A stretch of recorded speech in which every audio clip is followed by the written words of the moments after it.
गांव में एक किसान रहता था जिसका जीवन बहुत अच्छा चल रहा था। उसके 2 बेटे थे और दोनों बेटों की शादी हो चुकी थी और किसान को लगा कि अब उसकी जिंदगी स्थिर और सुखी हो गई है। लेकिन समय ने उसे एक नई चुनौती दी। जब उसके छोटे बेटे की तबीयत अचानक बिगड़ने लगी, बड़े भाई ने छोटे भाई का इलाज करवाने की पूरी कोशिश की। उसने गांव के आसपास के वैद्यों से परामर्श किया, लेकिन छोटे भाई की तबीयत में कोई सुधार नहीं हुआ। धीरे धीरे खर्च बढ़ता गया और छोटे भाई की हालत और भी बिगड़ती चली गई। बड़े भाई के मन में चिंता ने धीरे धीरे कड़वाहट का रूप ले लिया। वह सोच रहा था कि इसके इलाज में इतना पैसा खर्च हो रहा है, अब मैं क्या करूं? एक दिन बड़े भाई ने अपनी पत्नी से सलाह मशवरा किया। उसने कहा, यदि छोटा भाई मर जाए तो हमें उसके इलाज के लिए और पैसा खर्च नहीं करना पड़ेगा और उसके हिस्से की जायदाद भी मैं पिताजी से अपने नाम करवा लूंगा। उसकी पत्नी भी उसकी सोच में सहभागी हो गई। उसने एक भयानक सुझाव दिया, क्यों न किसी वैद्य से बात करके उसे जहर दे दिया जाए। किसी को शक भी नहीं होगा और उसकी मौत को बीमारी का कारण माना जाएगा। बड़े भाई ने अपनी पत्नी की बात मान ली और एक वैद्य से संपर्क किया।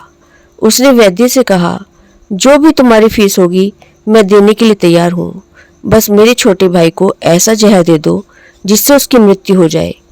लालच और निर्दयता से भरे वैद्य ने इस नशेस प्रस्ताव को स्वीकार कर लिया और छोटे भाई को जहर दे दिया। कुछ ही दिनों में छोटे भाई की मृत्यु हो गई। बड़े भाई और उसकी पत्नी ने अंदर ही अंदर खुशी मनाई, यह सोचते हुए कि अब रास्ते का कांटा निकल गया है और सारी संपत्ति उनकी हो गई है। छोटे भाई का अंतिम संस्कार कर दिया गया और समय बीतता चला गया। कुछ महीनों के बाद किसान के बड़े बेटे की पत्नी ने एक बेटे को जन्म दिया। परिवार में खुशी की लहर दौड़ गई और उन्होंने बड़े लाड़ प्यार से बच्चे की परवरिश की। समय के साथ वह लड़का जवान हो गया और उसकी शादी भी धूमधाम से कर दी गई। लेकिन खुशी के ये दिन अधिक समय तक नहीं टिक सके। शादी के कुछ समय बाद उनके बेटे की तबीयत अचानक बिगड़ने लगी। उसके माता पिता ने उसके इलाज के लिए हर संभव कोशिश की। कई वैद्यों से परामर्श लिया और जो भी पैसा मांगा वे देने को तैयार थे। अपने बेटे की जान बचाने के लिए उन्होंने अपनी आधी संपत्ति तक बेच दी, लेकिन उसका स्वास्थ्य लगातार बिगड़ता चला गया। अब वह मौत के दरवाजे पर खड़ा था। शरीर इतना कमजोर हो चुका था कि उसकी हालत देखकर दिल कांप उठता था। एक दिन वह लड़का अपनी चारपाई पर लेटा हुआ था और उसका पिता उसे दुख भरी नजरों से देख रहा था। लड़के ने अचानक पिता से कहा, भैया अपना हिसाब पूरा हो गया है, अब बस कफन और लकड़ी का इंतजाम कर लीजिए। पिता ने सोचा कि उसका बेटा बीमारी के कारण बड़बड़ा रहा है और बोला, बेटा मैं तेरा बाप हूँ, भाई नहीं। लड़के ने दुखी आवाज में कहा, पिताजी मैं आपका वही भाई हूँ जिसे आपने जहर देकर मरवा दिया था। जिस संपत्ति के लिए आपने मुझे मारा वही अब मेरे इलाज में आधी बिक चुकी है। हमारा हिसाब बराबर हो गया है। यह सुनकर पिता का दिल टूट गया। वह फूट फूट कर रोने लगा और बोला, मेरा तो कुल नाश हो गया है। जो मैंने किया वह सब मेरे सामने आ गया, पर तेरी पत्नी का क्या दोष है जो इस बेचारी को जिंदा जलाया जाएगा। मित्रों, उस समय सती प्रथा चल रही थी जिसमें पति की मृत्यु के बाद पत्नी को पति की चिता में साथ जला दिया जाता था। लड़के ने दुख भरी नजरों से अपने पिता को देखा और कहा, पिताजी वह वैद्य कहाँ है जिसने मुझे जहर खिलाया था। पिता ने उत्तर दिया, तुम्हारी मृत्यु के 3 साल बाद वह भी मर गया था। लड़के ने कड़वाहट से हंसते हुए कहा, वह दुष्ट वैद्य आज मेरी पत्नी के रूप में है। मेरे मरने पर उसे भी जिंदा जलाया जाएगा। कहते हैं परमेश्वर का न्याय अटल होता है। इस कहानी में उस न्याय की झलक मिलती है। जीवन में किए गए कर्मों का हिसाब किताब कहीं न कहीं सामने आ ही जाता है। कहानी के अंत में यही संदेश मिलता है कि जो बोओगे वही काटोगे।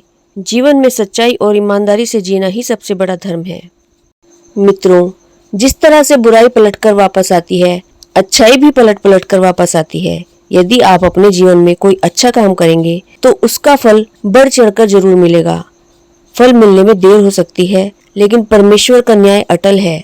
इसी का उदाहरण इस सच्ची कहानी के द्वारा मिलता है। ब्रिटेन के स्कॉटलैंड में फ्लेमिंग नाम का एक गरीब किसान रहता था। एक दिन वह अपने खेत पर काम कर रहा था।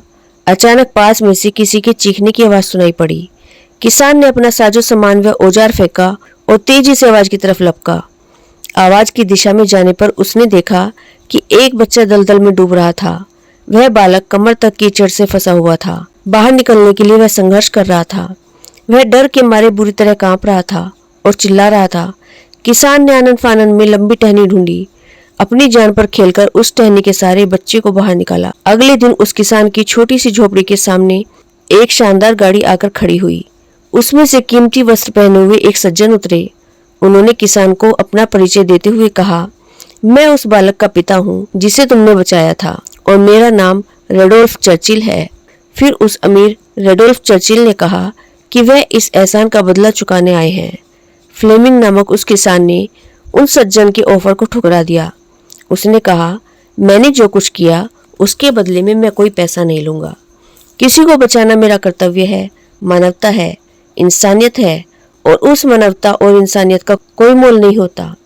इसी बीच फ्लेमिंग का बेटा झोपड़ी के दरवाजे पर आया। उस अमीर सज्जन की नजर अचानक उस पर गई तो उसे एक विचार सूझा। उसने पूछा, क्या यह आपका बेटा है? किसान ने गर्व से कहा, हाँ यह मेरा बेटा है। उस व्यक्ति ने अब नए सिरे से बात शुरू की और किसान से कहा, ठीक है, अगर आपको मेरी कीमत मंजूर नहीं है तो ऐसा करते हैं कि आपके बेटे की शिक्षा का भार मैं अपने ऊपर लेता हूँ। मैं उसे उसी स्तर की शिक्षा दिलवाने की व्यवस्था करूंगा जो अपने बेटे को दिलवा रहा हूँ। फिर आपका बेटा आगे चलकर एक ऐसा इंसान बनेगा जिस पर हम दोनों को गर्व होगा। किसान ने सोचा, मैं तो अपने पुत्र को उच्च शिक्षा दिला नहीं पाऊंगा और ना ही सारी सुविधाएं जुटा पाऊंगा जिससे कि यह बड़ा आदमी बन सके। अतः इस प्रस्ताव को स्वीकार कर लेता हूँ। बच्चे के भविष्य की खातिर फ्लेमिंग तैयार हो गया। अब फ्लेमिंग के बेटे को सर्वश्रेष्ठ स्कूल में पढ़ने का मौका मिला। आगे बढ़ते हुए उसने लंदन के प्रतिष्ठित सेंट मैरीज स्कूल में स्नातक डिग्री हासिल की। फिर किसान का यही बेटा पूरी दुनिया में पेनिसिलिन का आविष्कारक महान वैज्ञानिक सर अलेक्जेंडर फ्लेमिंग के नाम से विख्यात हुआ। लेकिन यह कहानी यही खत्म नहीं होती। कुछ वर्षों बाद उस अमीर बेटे को निमोनिया हो गया और उसकी जान सर अलेक्जेंडर फ्लेमिंग द्वारा बनाए गए पेनिसिलिन के इंजेक्शन से ही बची। उस अमीर चर्चिल बेटे का नाम था विंस्टन चर्चिल, जो 2 बार ब्रिटेन के प्रधानमंत्री रहे।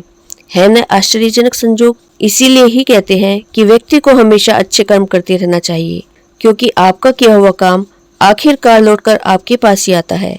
यानी अच्छाई पलट पलट कर आती रहती है। यकीन मानिए, मानवता की दिशा में उठाया गया प्रत्येक कदम आपकी स्वयं की चिंताओं को करने में मील का पत्थर साबित होगा। सच ही कहा गया है, कुएं में उतरने के बाद बाल्टी झुकती है, लेकिन झुकने के बाद भरकर ही बाहर निकलती है। यही जिंदगी जीने का सार है। जीवन भी कुछ ऐसा ही है। जो झुकता है वो अवश्य कुछ न कुछ लेकर ही उठता है।